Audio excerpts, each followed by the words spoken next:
Hello student, आशा करते हैं आप सभी की प्रिपरेशन काफी अच्छी चल रही है और आप सभी बच्चे सुपर एक्साइटेड हैं अपनी कॉलेज जर्नी को लेके। और कॉलेज शुरू करने से पहले बहुत सारे सवाल होते हैं अपने मन में जो क्लियर करने जरूरी होते हैं। हमने अपने फर्स्ट पार्ट में कहा था, सर थे हमारे पास, डॉक्टर अमित सक्सेना जी थे हमारे साथ स्पर्श ग्रुप के साथ, तो हम उनका सेकंड पार्ट भी लेके आए क्योंकि स्पर्श ग्लोबल बिजनेस स्कूल ने मार्केट में धूम मचाई हुई है और बहुत सारे बच्चे हमें कॉल करते हैं स्पर्श बी स्कूल के लिए। तो हमें लगा सर से क्वेश्चंस लेने चाहिए स्पर्श बी स्कूल के ऊपर जो बच्चे हमसे पूछते हैं।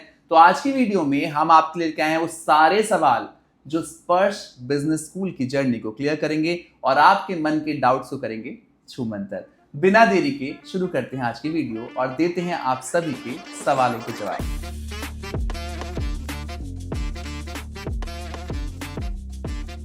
तो आज के इंट्रो से आपको पता चल गया होगा किस टॉपिक पे बात करने वाले हैं। ग्रेटर नोएडा का एक कॉलेज जो कि बिमटेक के बाद बहुत बड़े नाम के साथ आया है। ग्रेटर नोएडा में एक ही कैंपस था जो सबकी जुआ पे रहता था, बिमटेक। उसके बाद अब स्पर्श बी स्कूल बहुत बड़े लेवल का इंफ्रा, एक वर्ल्ड क्लास फैसिलिटी के साथ आ रहा है, अच्छे करिकुलम के साथ आया है और इस पे आते हैं बहुत सारे सवाल बच्चों के जो मैं चाहता हूँ आंसर किए जाएं।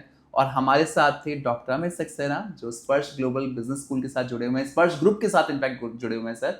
तो सर से अच्छा जवाब कोई नहीं दे सकता था और हम लेंगे आज कुछ तीखे सवाल भी और कुछ अच्छे सवाल भी ताकि आपकी क्लैरिटी हो पाए। सबसे पहले सर को थैंक यू बोलना चाहेंगे। Sir thank you so much time निकालने के लिए। Thank you Varun ji to have me here. तो सर बिल्कुल जल्दी से हम सवाल लेने वाले हैं और सर मैं चाहूंगा पूरी ऑनेस्टी के साथ आप जवाब दीजिए ताकि बहुत क्लैरिटी आए पेरेंट्स को। एब्सोल्युटली। तो सर पहला सवाल बहुत इंपॉर्टेंट होता है हमेशा। सर जब हम बात करते हैं बी स्कूल्स की, दिल्ली एनसीआर में भरे पड़े हैं इतने सारे बी स्कूल, बहुत अच्छे अच्छे बी स्कूल्स भी हैं और बहुत अच्छी अच्छी जगह पे हैं। साउथ दिल्ली में कई सारे कॉलेजेस हैं, गुरुग्राम भरा पड़ा है अच्छे कॉलेजेस से। सर ग्रेटर नोएडा का ही चुनाव आपने क्यों किया? बिकॉज आप तो स्टार्टिंग डेज से हैं जब इस जगह का चुनाव किया गया इस कॉलेज के लिए, तो greater Noida as a location क्यों चुना गया स्पर्श बी स्कूल के लिए? तो जैसे अभी आपने कहा ना कि दिल्ली एनसीआर का पार्ट है, पहली बात तो है कि दिल्ली एनसीआर का पार्ट है। सेकंड थिंग, आई थिंक जो perception about greater Noida has to be now understood in a right perspective. Right. वो रीज़न ये है कि आज की डेट में आई थिंक जो फास्टेस्ट ग्रोइंग अगर कोई सिटी है मुझे लगता है वो ग्रेटर नोएडा है। ट्रू। और इतने सालों के बाद एक बहुत बड़ा डेवलपमेंट हो रहा है जहाँ पे एक एयरपोर्ट आ रहा है, इंटरनेशनल एयरपोर्ट आ रहा है, और जहाँ पे जिसका एक large percentage is towards the logistics, जो एक बहुत बड़ी इंडस्ट्री को जन्म देने वाला है। प्लस बहुत सारी नई इंडस्ट्रीज आ रही हैं। आई थिंक यहाँ की जो अथॉरिटी है और जो विजन है वो बहुत फॉरवर्ड लुकिंग है। इंफ्रास्ट्रक्चर वर्ल्ड क्लास है। देखिए जहाँ जो वाइड रोड्स हैं, बहुत प्रॉपर एक अरेंजमेंट है हर चीज़ का, वेरी प्लान्ड सिटी है, नंबर वन। दूसरा ये है कि इंडस्ट्री का ओरिएंटेशन बहुत है। तीसरा जैसे हमने बात की कि एक इंटरनेशनल एयरपोर्ट आ रहा है। चौथा ये है कि एक जो इन सब चीज़ों में जो प्रोग्राम आप लॉन्च करने वाले हैं उसका इंडस्ट्री से कनेक्ट कितना होता है। True. अब मैं कहीं अगर हम लोग कहीं एक ऐसी जगह पे बना लें जहाँ पे इंडस्ट्री नहीं है तो किस तरह का आप इंडस्ट्री एक्सपोजर देने वाले हैं अपने बच्चों को। तो छोटे छोटे अगर आपने उनको प्लांट विजिट भी कराना है तो पता चला ट्रैवल टाइम आपका इतना हो जाता है कि आपको शायद भारी पड़ जाता है लोगों को। तो हमने बहुत सोच विचार करके अपनी रिसर्च करके ये डिसीजन लिया कि हम लोगों को वहाँ पे होना चाहिए जहाँ पे सबसे ज़्यादा डेवलपमेंट होने के चांसेस हैं, और जहाँ पर इंडस्ट्री है वहाँ पर एक अच्छा बी स्कूल का होना बहुत ही ज़रूरी है। True. और यही सोच करके स्पर्श ग्लोबल बिजनेस स्कूल की हमने शुरुआत करी और मैं इस बात से खुश हूँ कि हम अभी सेकेंड ईयर ऑफ ऑपरेशंस में हैं अभी अपने। लेकिन जिस तरह से एक इंडस्ट्री का कनेक्ट आया है और मैं देख रहा हूँ कि जितनी नई पॉलिसी भी जो उत्तर प्रदेश गवर्नमेंट की आ रही हैं जिसके अंदर जो एपिसेंटर है, जो फोकस है वो इसी रीजन के ऊपर बहुत ज़्यादा है। तो बच्चों को ना केवल एक्सपोजर मिलता है बल्कि उनका जो आगे की भी जो जर्नी होती है, सब्सिक्वेंट जर्नी जो इंस्टीट्यूशन में पास आउट होने के बाद निकलेगी, उसमें भी एक शहर का बहुत बड़ा रोल है। और मुझे लगता है ग्रेटर नोएडा पिक्चर परफेक्ट है आने वाले समय के लिए। तो बिल्कुल सही कहा सर ने। ग्रेटर नोएडा में मैं खुद भी रहता हूँ तो मैं इस बात से सहमत भी हूँ सर कि बहुत तेज़ी से डेवलप होता हुआ शहर है और बहुत ज़रूरी होता है एक बी स्कूल के लिए इंडस्ट्री के नज़दीक रहना भी। मैं अपनी वीडियोस में हमेशा कहता हूँ कि जितना आप मेट्रो सिटीज़ की तरफ जाएंगे उतना ज़्यादा एक्सपोजर आपको मिलेगा, बिकॉज ये कोर्स ही है ना, सारा खेल इस कोर्स में एक्सपोजर का ही है। तो बिल्कुल सही लोकेशन पे मिल रहा है आपको ये कैंपस। तो सर आपने लोकेशन का तो क्लियर कर दिया कि लोकेशन कितनी इंपॉर्टेंट रोल प्ले करती है और मुझे ही पता है कि लोकेशन का इंपॉर्टेंट रोल प्ले रहता है जब हम बी स्कूल्स की बात करते हैं। तो सर स्पर्श की शुरुआत में आप जो प्रोग्राम लेके आए वो मार्केट में बहुत अलग हटके प्रोग्राम है, दर्शक शायद से नहीं जानते हैं, बच्चे नहीं जानते उस प्रोग्राम के बारे में। तो सर उसके पीछे का विजन क्या था और क्या प्रोग्राम आप लेके आए हैं और उसकी इंपॉर्टेंस क्या रहने वाली है इंडस्ट्री में? प्लीज सर रोशनी डालिए। देखिए इसमें दो चीज़ें हैं। जैसे हम जानते हैं कि इंस्टीट्यूशन की कमी नहीं है हिंदुस्तान में, बहुत राइट। सारे यूनिवर्सिटीज़ हैं, बहुत सारे इंस्टीट्यूशन हैं, स्टैंड अलोन इंस्टीट्यूशन हैं। लेकिन कहीं ना कहीं से मैं अपने अपने लंबे करियर में एक चीज़ देखता रहा हूँ कि पिछले 15-20 सालों से एक बात होती है कि कॉरपोरेट और एकेडमिक वर्ल्ड डिस्कनेक्टेड है, और जिसकी वजह से एक इवेंचुअली कहीं ना कहीं उसका एक इम्पैक्ट जो है वो प्लेसमेंट पे भी दिखाई देता है। मुझे ऐसा लगता है कि बहुत से इंस्टीट्यूशन ने जो कोशिश करी वो ये था कि इंडस्ट्री कनेक्ट के नाम से आप गेस्ट लेक्चर करा लेते हैं या प्लांट विजिट करा देते हैं, कुछ कुछ इस तरह की चीज़ें होती हैं। मुझे लगता है कि शायद वो एक पर्सपेक्टिव है, लेकिन वो एक बड़ी पिक्चर नहीं है। हम लोगों ने अपनी रिसर्च की थी और हमने ये देखा कि मार्केट को शायद एक ऐसे बी स्कूल की ज़रूरत है जो कम्प्लीटली कॉर्पोरेट ड्रिवन हो। और हम खुद एक बिजनेस हाउस हैं, हमारी अपनी 7-8 डिफरेंट इंडस्ट्रीज़ के अंदर हमारा अपना वर्चस्व है। हम लोग पिछले 50 सालों से उस बारे में काम कर रहे हैं उसके ऊपर। तो जब स्पर्श की एंट्री हो एजुकेशन में, तो उसका पर्सपेक्टिव, उसका जो थॉट प्रोसेस है वो बहुत डिफरेंट होना चाहिए। पहली बात ये थी। और मैंने देखा कि K-12 एजुकेशन, हायर एजुकेशन और इवेंचुअली एजुकेशन का जो मतलब होता है वो इवेंचुअली आपको जॉब दिलाने का ही होगा, प्लेसमेंट ही होगा इवेंचुअली। तो ये तीनों चीज़ें मुझे लगता है कि एक तो साइलोज में काम करती है। आप 15 साल एक स्कूल में किसी को पढ़ाते हैं, लेकिन वो नहीं पढ़ाते जो है हायर एजुकेशन में चाहिए। हायर एजुकेशन में आप उसको 2 साल वो पढ़ाते हैं जो से कॉर्पोरेट नहीं चाह रहा है उस चीज़ के लिए। हम एक बिजनेस स्कूल हैं और हमें इस चीज़ का महसूस हुआ कि अगर हम कोई ऐसा प्रोग्राम लेके आएँ जिस प्रोग्राम को मार्केट ड्रिवन हो, कम्प्लीटली इंडस्ट्री ओरिएंटेड हो, और उसमें डे ज़ीरो से कॉर्पोरेट का इन्वॉल्वमेंट होना चाहिए। तो मैं कहता हूँ जब डे ज़ीरो से होना चाहिए, तो पहली चीज़ हम लोगों ने ये किया कि जो हमारे यहाँ जो स्टूडेंट का सिलेक्शन होता है वो कॉर्पोरेट करता है। ओके। जी, कभी किसी भी हिस्टोरिकली किसी इंस्टीट्यूशन में ऐसा नहीं होता है। सब डे वन से कॉर्पोरेट आ जाता है, डे वन से कॉर्पोरेट, मतलब एक तरह से पार्टनर बन गया आपके बिल्कुल पार्टनर बन गया। तो हमने एक बहुत बड़ा अपना पूल बनाया हुआ है। उस पूल से हम पूरा डिस्कशन करते हैं। हमारी अपनी इसका बोर्ड है। तो जब बच्चा अप्लाई करता है, एप्लीकेशन फॉर्म भरता है, जब उसका पीआई के लिए हम उसे बुलाते हैं, तो उसमें senior most corporate decision maker बैठे होते हैं। वो ये देखते हैं कि इस बच्चे की क्वालिफिकेशन के अलावा जो हम दूसरी चीज़ें ढूंढ रहे हैं वो है या नहीं है। दूसरा ये होता है कि ये जो कॉर्पोरेट बैठा हुआ है आपके साथ में, ये पूरा आपका कोर्स करिकुलम को भी डिज़ाइन कराता है। उनको क्या चाहिए, ये 2 साल के बाद जब ये बच्चे पास आउट होकर निकलेंगे, तो क्या वो चीज़ें हमारे कोर्स करिकुलम के अंदर इंटीग्रेटेड हैं या नहीं है। फिर हमने एक और चीज़ शुरू करी यहाँ पे ये सोच करके कि एक मेंटोरशिप का भी प्रोग्राम लेके आए कि जो कॉर्पोरेट है ये बच्चों को डे वन से मेंटोर भी करे जब उनका इंडक्शन सिस्टम में हो जाए। चौथी चीज़ हम लोगों ने लेके आए कि कॉर्पोरेट इमर्शन प्रोग्राम रहेगा। फिर पांचवी चीज़ नेचुरली आ जाती है कि आप उनके साथ इंटरेक्शन भी करते हैं, आप बहुत सारी विजिट्स करके आते हैं और इवेंचुअली आपका प्लेसमेंट होता है। तो आइडिया ये था कि इतनी सारे चीज़ों में लेके जब आप बनाते हो तो प्रोग्राम तो वही होना चाहिए, प्रोडक्ट तो वही देना चाहिए मार्केट में जिसकी ज़रूरत है। अगर प्रोडक्ट और मार्केट का मिसमैच होगा तो आप शायद भीड़ का एक हिस्सा बन के रह जाएंगे। राइट। और हम भीड़ का हिस्सा नहीं बनना चाहते हैं, क्योंकि स्पर्श एक 50 साल पुराना एक कॉर्पोरेट हाउस है और उसने अपनी हर इंडस्ट्री में जो भी हम काम करते हैं, हमने हमेशा नंबर 1 का अपना स्टेटस एक्वायर किया हुआ है। एजुकेशन में हमारी अगर एंट्री होगी तो उस एंट्री का हम लोग स्कूल भी चलाते हैं, हम लोग कॉलेज भी चला रहे हैं, यूनिवर्सिटी भी सेटअप करने वाले हैं और भी स्किल की एक यूनिवर्सिटी सेटअप करने वाले हैं कम्प्लीटली। तो आइडिया ये है कि हम अपने इस चीज़ को अगर समझते हैं एजुकेशन को, तो साइलोज में नहीं काम करेंगे और कॉर्पोरेट को अपना बिल्कुल पार्टनर बना के काम करेंगे। मुझे लगता है शायद उसका बहुत एक बड़ा इम्पैक्ट आता है। और हमारी फैकल्टी, हमारे जो और इंटरनल स्टेक होल्डर्स हैं, जब कॉर्पोरेट के साथ बैठ के प्रोग्राम को डिज़ाइन किया जाता है which is industry specific, sector specific.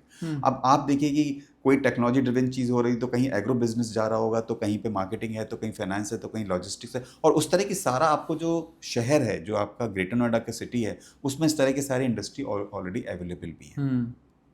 तो बस यही है कि जैसे हम हमेशा मानते हैं कि इंडस्ट्री और इंस्टीट्यूशन का जो कनेक्ट है वो खाली गेस्ट लेक्चर तक सीमित ना रह जाए। वो ये ना हो जाए कि आप वहाँ पे एक विजिट करके चले गए, उससे बियॉन्ड होना चाहिए। तो मुझे लगता है पहला जो हमारा शायद एक बड़ा लैंडमार्क डिसीजन रहा कि इंडक्शन ही कॉर्पोरेट करेगा। तो वो जो सवाल पूछता है वो बताता है कि यार इसके अंदर टैलेंट है, बच्चे के अंदर परसेंटेज मत देखो, लेकिन ये बच्चा लिया जा सकता है, या इस बच्चे ने जो ये चीज़ें की हुई हैं ये इस इंडस्ट्री के अंदर ज़्यादा बेहतर जाएंगी। इसके अलावा जो एक और हमने चीज़ शुरू करी थी वो था कि अदर देन दी इंडक्शन में जब कॉर्पोरेट आता है तो उसके साथ हमने बच्चों को साइकोमेट्रिक टेस्ट भी कराया उस चीज़ का, ताकि ये पता चले कि कौन सी इंडस्ट्री के लिए बच्चा बेहतर साबित हो सकता है उस चीज़ के लिए।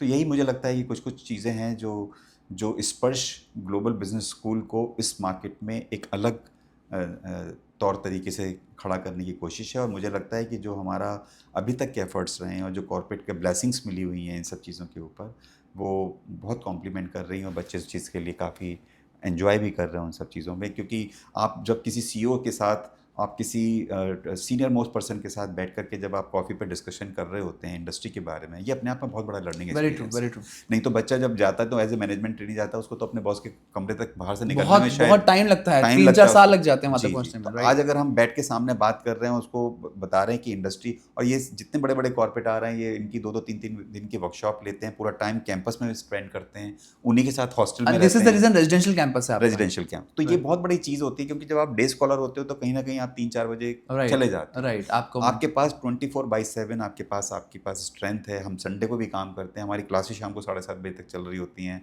हमारे जो बाहर की जो एमडी लेवल, अभी मॉर्गन स्टैनले से मिस्टर रजत माथुर आए थे, 2 दिन कैंपस में बच्चों के साथ रहे, वहीं उन्हीं के साथ खाना, कितनी बड़ा एक एक्सपोजर है एक बच्चे के लिए कि मैनेजिंग डायरेक्टर के साथ बैठ करके वो 24/7, मॉर्गन स्टैनली, हाँ Morgan Stanley It's a big जैसी name. कंपनी के साथ बैठ करके जब आप काम कर रहे होते हैं। तो आई थिंक मैंने हमेशा इस चीज़ को माना है कि आपका अगर प्रोडक्ट जो है वो इंडस्ट्री ड्रिवन अगर होगा, तो कोई ताकत नहीं है कि आपको सक्सेस होने से रोकेगी। Very true sir, this is the reason आप स्पर्श ने पीजीडीएम को चुना। जी। और पीजीडीएम क्योंकि टेलर मेड प्रोग्राम होता है, एक बुके की तरह होता है कि जो जो मार्केट का बेस्ट होगा वो उस बुके में आपको दिखेगा, इसलिए स्पर्श की शुरुआत हुई पीजीडीएम प्रोग्राम के साथ। सर, तो तीसरे क्वेश्चन की तरफ हम बढ़ गए हैं, और तीसरा क्वेश्चन बहुत ही इंपॉर्टेंट है बच्चों के लिए। सर, जिस बच्चे का सपना पूरा नहीं हो पाया एक ऐसे कैंपस में जाने का जहाँ पे उसे वर्ल्ड क्लास इंफ्रास्ट्रक्चर मिले, ग्लोबल इमर्शन प्रोग्राम्स मिले, एमडी के साथ खाना खाने और बैठने का मौका मिले, और साथ ही साथ मुझे पता है आपका इंक्यूबेशन सेंटर भी है जहाँ पे बिजनेस आइडियाज़ को भी डेवलप किया जाता है। तो सर, आपके कैंपस में एडमिशन प्रोसेस आपने थोड़ा अलग रखा हुआ है, प्लीज़ हमारे बच्चों को बताइए। सो देखिए, एक ट्रेडिशन वे में हम जब एप्लीकेशन आती है तो उसके एप्लीकेशन के बाद हम उनको एक पर्सनल इंटरेक्शन के लिए बुलाते हैं बच्चों को, और उस पर्सनल इंटरेक्शन में जो है एक जो सबसे शायद नई चीज़ जो करने की कोशिश हुई वो ये था कि कॉर्पोरेट बच्चों को इंटरेक्शन करें। और ये सारे कॉर्पोरेट जो होते हैं सब सीनियर मोस्ट लोग हैं जो बच्चों के साथ इंटरेक्शन करते हैं, और कहीं ना कहीं उनको वो एसेस करने की कोशिश करते हैं कि बच्चे के अंदर कितना एटीट्यूड है, उसकी क्वालिफिकेशन और उसका perspective as per the industry. तो सर, पहला क्राइटेरिया जो सिलेक्शन यहाँ तक पहुँचने का कि जब कॉर्पोरेट से इंटरेक्ट करता है, वो परसेंटेज क्राइटेरिया कितना रहेगा, मतलब अगर आप बता पाएं। तो देखिए, परसेंटेज क्राइटेरिया है क्योंकि स्कॉलरशिप भी हम लोग ऑफर करते हैं, तो मिनिमम दैट विल बी 50% से शुरू हो सकता है, 60% वो एक आई थिंक एआईसीटी, क्योंकि हमारा इंस्टीट्यूट एआईसीटी के हिसाब से तो 50% है सर, तो वो एक मिनिमम क्राइटेरिया तो होता ही है। 50 तो एक मिनिमम वो तो रहना ही है, बेस है। उसके ऊपर ऑफ कोर्स डिपेंड करता है कि आपके और अचीवमेंट्स क्या रहे हैं थ्रू आउट, और मोस्ट इम्पॉर्टेंटली जो क्वेश्चंस उस वक्त कॉर्पोरेट पूछ रहा है और वो उसी से पूछ रहा है जो आपकी बैकग्राउंड है, उसमें आप कितना कन्विंसिंगली आप आंसर दे पा रहे हैं, और आपकी कम्युनिकेशन कितनी अच्छी है, कितनी स्ट्रॉन्ग है। और इसकी स्टेज आने से पहले एक्चुअली हम एक ऑनलाइन टेस्ट भी बच्चे का करते हैं, ओके, जिसको हम लोग कहते हैं आई इवॉल्व।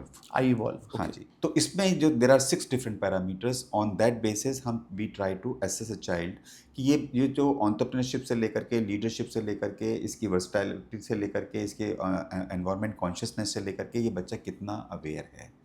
और ये आई इवॉल्व स्कोर बहुत ज़रूरी है, क्योंकि जब बच्चा एक बार कॉलेज में आ जाता है, पढ़ता है, फिर हम उसको दोबारा एक आई इवॉल्व स्कोर करते हैं।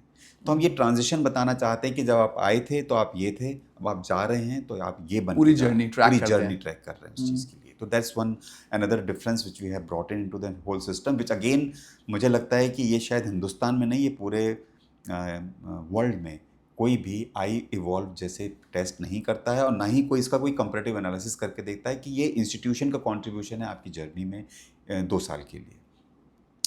तो एप्लीकेशन आई, आपने आई इवॉल्व का स्कोर किया, कॉर्पोरेट के साथ आपका इंटरेक्शन हुआ, एंड इसमें सारे जो पैरामीटर्स हैं उसके बाद इवेल्युएट किए जाते हैं, फिर एक कट ऑफ लिस्ट निकलती है, और फिर बच्चों को बताया जाता है कि आपका ये सिलेक्शन हुआ है या नहीं हुआ है। और हम ये भी बताने की कोशिश करते हैं अपनी तरफ से कि आपका सिलेक्शन किस ग्राउंड पे नहीं हुआ है, कहाँ उसको मेहनत करनी चाहिए, सो दैट जहाँ पे भी वो नेक्स्ट ट्राई करे उसको अपने ऊपर काम करना चाहिए। ये Right. ब्लाइंड नहीं है कि आपको नहीं हुआ, पता ही नहीं किस लिए नहीं हुआ। Right. तो आपको फीडबैक देना बहुत ज़रूरी है बच्चे को कि कौन सी चीज़ें हैं जहाँ पे उसको लैकिंग कर लैक कर रहा है। राइट। जी। तो राइट टू एजुकेशन तो सबको दिया है, बट वही है कि बच्चे को उस पैरामीटर को फॉलो करते हुए आगे बढ़ाना है, और आप उसी बच्चे को चुनना चाहते हैं जो उस तरीके से इन्वॉल्व भी हो पाए आपके संस्थान में। सर, आपसे बात करके बहुत मजा आ रहा है, और सुनने में भी इतना अच्छा लग रहा है, कितना अच्छा प्रोग्राम है चीज़ें। और ये मैं कहने के लिए नहीं बोल रहा हूँ, इवन आप जब विजिट करेंगे और इस संस्थान को देखेंगे खुद जाके, तो आप इस चीज़ को बखूबी समझ भी पाएंगे। सर, जो हमारा चौथा क्वेश्चन है बहुत इंपॉर्टेंट है। जब हम बात करते हैं 20 स्कूल्स की, तो इमर्शन प्रोग्राम्स का बड़ा ट्रेंड चल रहा है, और immersion programmes plays a very important role जब आप बात करते हैं ओवरऑल पर्सनैलिटी के चेंज की। तो सर, स्पर्श क्या कितनी तरीके के इमर्शन प्रोग्राम दे रहा है और क्या इंपॉर्टेंस है? जी, इमर्शन आई थिंक एक बहुत अच्छा स्टेप है बच्चों को एक कहीं ना कहीं ग्लोबल सिटीजन बनाने के लिए। तो Right. बहुत से इंस्टीट्यूशन जो हैं एक कोशिश करते हैं, एक अच्छे इंस्टीट्यूशन कि बच्चों को दिया जाए, लेकिन मुझे लगता है कि इमर्शन प्रोग्राम के नाम पे हम कोई एक फॉरेन ट्रिप नहीं कर ट्रिप, ये बहुत चल रहा है आजकल। क्योंकि एक होता है कि आप एक इमर्शन का नाम कर दीजिए और एक कोई ट्रिप पे कर दीजिए। हम लोगों ने साइन अप किया हिंदू वर्ल्ड की सबसे बेहतरीन यूनिवर्सिटी में आता है, national university of Singapore, NUS Singapore. NUS Singapore के साथ में। इसमें ऑलमोस्ट 2 वीक का प्रोग्राम है, जहाँ पर बच्चे 3 डिफरेंट चीज़ें कर रहे होते हैं। वहाँ पे इंडस्ट्री विजिट्स भी करते हैं, उनके कैंपस में उनका प्रोग्राम भी अटेंड करते हैं, सर्टिफिकेट भी लेके आएंगे उसका पार्ट उसका। और कहीं ना कहीं कल्चर का ओरिएंटेशन बहुत ज़रूरी होता है। मुझे याद है जब मैं 97 में पहली बार जब यूरोप गया था, तो मुझे लगा कि क्योंकि आप एक हिंदुस्तान से गए थे, तो आपको एक यहाँ का जो एक ओवरऑल एनवायरनमेंट है वही आपका DNA बना होता है। लेकिन जब आप वहाँ गए तो आपको लगा कि यहाँ पे सड़क पे चलने वालों की भी कितनी इज्जत होती है। कि अगर 100 की स्पीड से गाड़ी आ रही है, तो वो आपको गाड़ी रोकता है और आपसे कहता है आप क्रॉस करिए पहले रोड को। यानी कि पेडेस्ट्रियन, और ये चीज़ें बहुत सीखने की ज़रूरत होती है। इनडायरेक्ट लर्निंग भी होती है जब आप किसी डेवलप्ड नेशन में जाते हैं, other than the classroom studies. तो हमने इस साल जो पहला बैच हमारा आया, ये अभी जाने के लिए तैयार है जून में। अपना जैसे ये जून शायद 2nd वीक में जा रहे हैं ये लोग 2 वीक्स के लिए। और दूसरा हमने एक चीज़ सोची थी कि कॉर्पोरेट की एक शिकायत आती है कि जो बच्चे MBA करने के बाद निकलते हैं, कहीं ना कहीं इनके मन में प्रॉफिट और ग्रीड जो है वो बहुत ज़्यादा होता है, इनके अंदर कंपैशन कम होता है। राइट। तो जब कंपैशन नहीं है, तो आप सोसाइटी के बारे में अगर नहीं सोचते हैं, और देखिए सरकार ने भी कहा है कि आपके टोटल रेवेन्यू का इतना परसेंटेज कहीं ना कहीं आपको CSR के लिए देना है। तो it is just not about कि आपने पैसा किसी को दे दिया, दिल भी कहीं ना कहीं लगना चाहिए उस काम के लिए। तो हमने एक 100 आवर्स का एक सोशल इमर्शन प्रोग्राम लगाया। सोशल इमर्शन प्रोग्राम जी। इसमें बच्चे जो हैं वो गांव में जाते हैं, किसी NGO के साथ जुड़ते हैं, उनके साथ 100 आवर्स का एक पूरा स्पेंड करते हैं टाइम वहाँ पर। और ये पहला बैच जो है इसका भी 100 आवर्स कंप्लीट हुए हैं, और हम लोग इसको मंडे को सेलिब्रेट करने वाले हैं, जहाँ पे सब बच्चे अपने अपने NGO के जो एक्सपीरियंसेस रहे हैं। देखिए, आप बच्चे को ग्लोबल भेज रहे हैं, एक डेवलप्ड नेशन में भेज रहे हैं, वो देख करके और सोच रहे हैं कि हम कहाँ हैं और ये कहाँ पे हैं। लेकिन अगर आप अपने हिंदुस्तान में देखेंगे, तो शायद ग्रेटर नोएडा में 40 किलोमीटर दूर आपको शायद वो चीज़ देखने को मिलेगी जो शायद आपको क्लासरूम में ना मिले। बिल्कुल सही बात। बहुत ज़रूरी है कि बच्चा वहाँ जाए, देखे। और बहुत बड़ी कंपनी जो होती हैं, जब तक आप मार्केट की रियलिटीज़ को नहीं देखेंगे, तब तक आप प्रोडक्ट भी डिज़ाइन नहीं कर सकते। वो भी एक मार्केट है आपका, कल को जब आप निकलेंगे तो उसके लिए भी एक प्रोडक्ट बना हुआ है। राइट। तो आपको वो समझना चाहिए कि उसकी क्या रिक्वायरमेंट है, उसके क्या चैलेंजेस हैं, और कहीं ना कहीं एक कंपैशन मन में ज़रूर रहना चाहिए कि ज़िंदगी में हर चीज़ प्रॉफिट नहीं हो सकती है, हर चीज़ ग्रीड नहीं हो सकती है। कहीं ना कहीं सोसाइटी के लिए भी आपको भी अपनी जिम्मेदारी निभानी चाहिए। तो एक ये अटेम्प्ट रहा हमारा कि ग्लोबल इमर्शन है, सोशल इमर्शन है, और ख़ास तौर से जैसे मैंने कहा कि पूरा प्रोग्राम ही डिज़ाइन कॉर्पोरेट को ध्यान में रखकर किया गया है।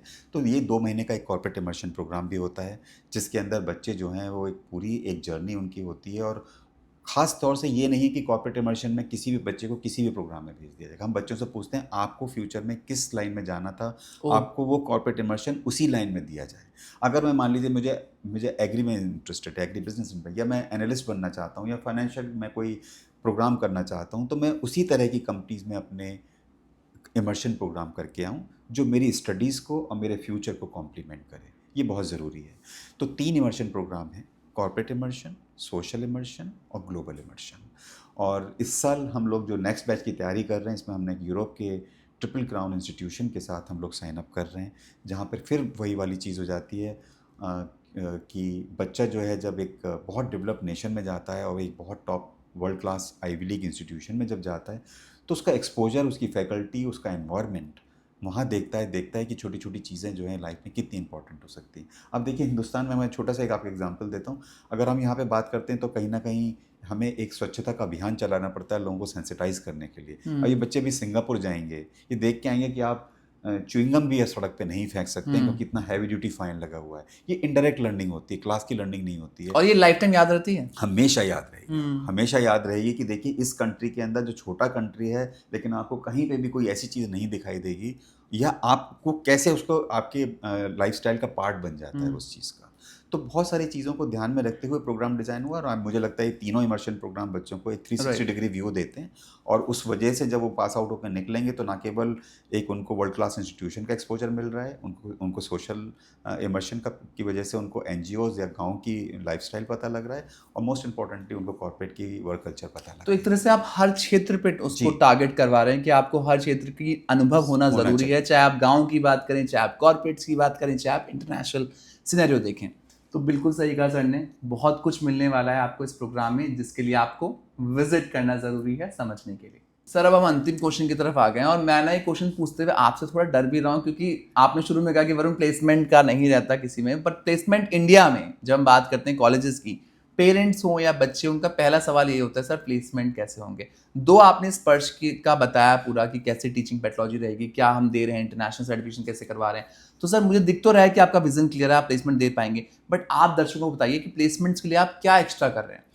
देखिए जैसे मैंने पहले कहा कि placement is a final product, Right. है ना। तो पहले रॉ मटेरियल है, उसको कैसे हम तैयार कर रहे हैं, कितना उसको एक्सपोजर दे रहे हैं, किस तरह की उसको पूरा 2 साल के अंदर आप कितना उसको मांझ रहे हैं, क्योंकि रॉ मटेरियल है, चाहे वो उसकी एजुकेशन क्वालिफिकेशन या उसकी परसेंटेज प्रोफाइल, एकेडमिक क्वालिफिकेशन या उसकी जो पास परसेंटेज है, चाहे जो भी हो, बट इस फील्ड के लिए वो बच्चा नया है। तो 2 साल के अंदर एक रिगरस पढ़ाई है, उसको एक्सपोजर दिए जा रहे हैं। और इस तरह में आज की डेट में जो मुझे लगता है कि हम टेक्नोलॉजी का बड़ा अच्छा इस्तेमाल कर रहे हैं इसमें, होता यूँ है कि जब मैं अपने आप को प्रिपेयर करूँगा और उस प्लेसमेंट की स्टेज में आऊँगा, तो ये होना चाहिए कि मेरे अंदर क्या वीकनेसेस हैं। तो आजकल हम उसमें एआई का बहुत अच्छे से इस्तेमाल कर रहे हैं, जहाँ पे मेरे मॉक इंटरव्यूज़ हो रहे हैं, जहाँ पे जो मेरी वीकनेसेस आ रही हैं उसके ऊपर फिर इंस्टीट्यूशन काम करता है, सो दैट कॉर्पोरेट जब आपको इंटरव्यू करने के लिए आएगा तो आप बिल्कुल परफेक्ट शेप में निकलेंगे वहाँ पे, in terms of the expectations are concern. Now चूँकि ये पूरा प्रोग्राम और पूरा इंस्टीट्यूशन, और चूँकि हम खुद अपने आप में एक कॉर्पोरेट हाउस हैं, तो हमारे यहाँ जो कनेक्ट है कॉर्पोरेट का, वो डे ज़ीरो से, आपको पता ही है, मैंने बताया, आ रहा है इसके अंदर। और सवाल ये भी है कि जो बच्चे तैयार हो रहे हैं, जैसे मैंने कहा कि ना केवल ग्लोबली, सोशली, और उनको कॉर्पोरेट हम इमर्शन के थ्रू भी तैयार कर रहे हैं, एंटरप्रेन्योरियल माइंडसेट उनका डेवलप कर रहे हैं, उनको उनकी जो सीएक्सओज लेवल की उनकी मीटिंग्स हो रही हैं, उनके वो क्लासेस हो रही हैं, मेंटोरशिप हो रही है। मेंटोर भी खाली पढ़ाई और कॉर्पोरेट की बात नहीं कर रहा है, मेंटोर उनकी मेंटल हेल्थ की भी बात कर रहा है। Mental health plays a very important role, very important role, क्योंकि आज की डेट में एक तो आप आइसोलेटेड ज़िंदगी जी रहे हैं, क्योंकि आपका टेक्नोलॉजी की वजह से सोसाइटी से डिस्कनेक्टेड है, नंबर 1। दूसरा, आपके ऊपर परफॉर्मेंस का प्रेशर होता है, और उसकी वजह से एक स्ट्रेस लेवल बढ़ जाता है उस चीज़ के ऊपर। और अब मैं देख रहा हूँ एक एआई का टूल आ गया है जिसमें इट्स कॉल्ड रेप्लिका, और जहाँ पे आपके आसपास कोई है ही नहीं और आप टेक्नोलॉजी से बात कर रहे हो, ये भी चीज़ें हो रही हैं। मुझे तो कहीं ना कहीं आइसोलेशन की एक वो हद भी चली गई है कि आपके सोशल मीडिया पे बहुत सारे फॉलोअर्स और दोस्त हो सकते हैं, बट रियल लाइफ में आपके हमारे थे वैसे, आपके और मेरे टाइम जी, राइट, लेकिन अब वो नहीं होते हैं। तो आपकी जो प्रिपरेशन है वो खाली इसलिए नहीं है कि आपको बहुत अच्छी प्लेसमेंट मिल जाए, आप एक कंप्लीट ह्यूमन बीइंग होकर बाहर निकलें, नंबर 1। दूसरी चीज़ ये है कि प्रेशर को कैसे हैंडल करें, उसकी पूरी तैयारी है।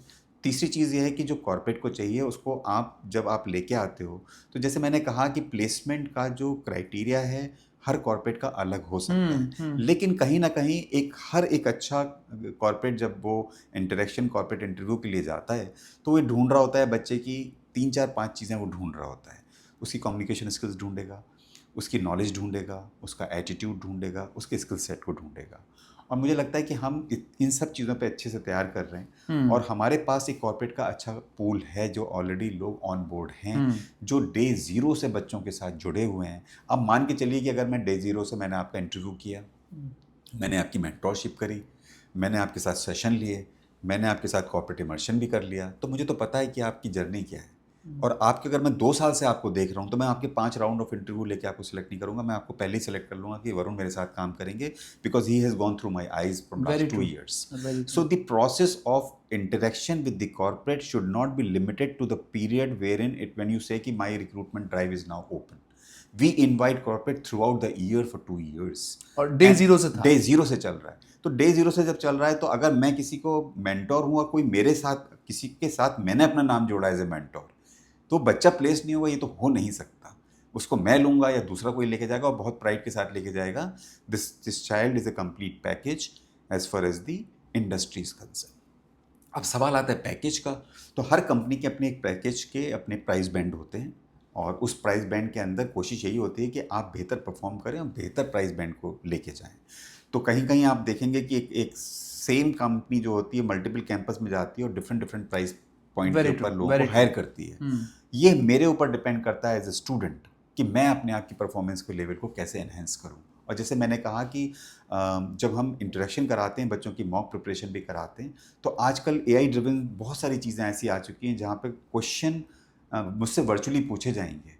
और जैसे जैसे आपको पता चलेगा फैकल्टी को या बच्चे को पता लगता है कि ये वाली चीज़ें जो है मिसिंग हैं या ये वाला सवाल आ सकता है, क्योंकि लेवल ऑफ क्वेश्चंस और इंक्रीजिंग डिफ़िकल्टी पे जाते हैं वो उसी लेवल पे, तो आप उसको फटाफट उसकी आपको गैप को ख़त्म कीजिए.